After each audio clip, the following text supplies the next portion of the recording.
But I guess those are some other foods that they sell.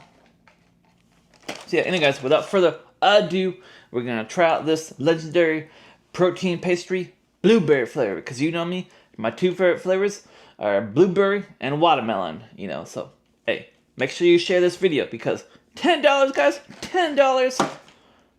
I don't know. But we're fixing to find out. Looks like it got a lot of frosting. So, cheers. Boink.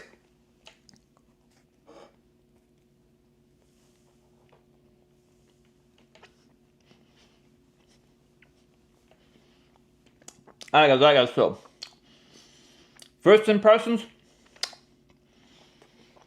it's really doughy. I mean, there's like a lot of pastry in here.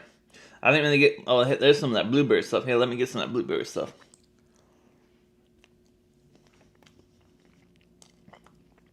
Alright.